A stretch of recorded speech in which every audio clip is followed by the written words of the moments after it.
ตอนเช้าวันที่ 6 มิถุนายนนี้ศูนย์กลางแนวราสังชาติร่วมกับโรงงานผลิตซ่อมแปลง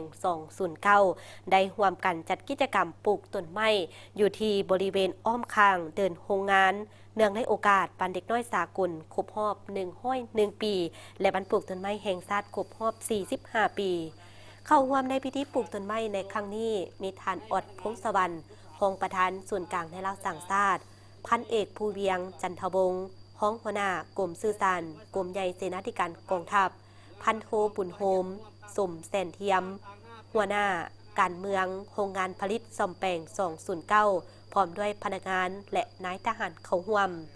พันเอกภูเวียงจันทวงศ์ได้กล่าวว่า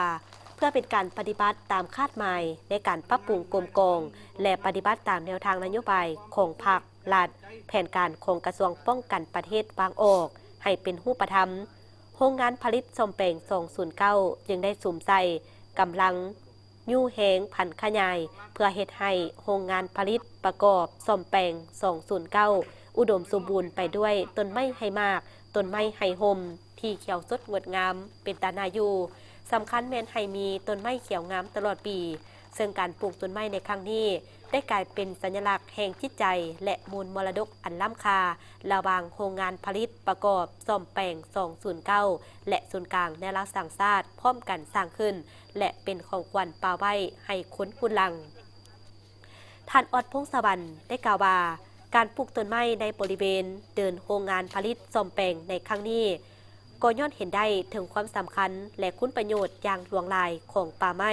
ที่ติดพันกับชีวิตการเป็นอยู่ของประชาชนประชาเผ่าพรรคและรัฐบาลจึงได้กำหนดเอาวันที่1 มิถุนายนของทุกๆปีซึ่งกลุ่มกับเด็กน้อยสากลและบรรปลูกต้นไม้แห่งชาติเป็นบรรปลูกต้นไม้ซึ่งประดับพนักงานทหารตำรวจนักเรียนหู้ปัญญาชนและสั้นคนต่างๆอยู่ขันศูนย์กลางและท้องถิ่นในขอบเขตทั่วประเทศได้พากันจัดกิจกรรมอย่างเป็นขบวนปลดฟื้นเพื่อปลูกไม้ให้เป็นป่าแนใส่เฮ็ดให้เนื้อที่ป่าปกคลุมทั่วประเทศให้ได้70ส่วนห้อยในปี2025ตามทิศทางและคาดหมายของรัฐบาล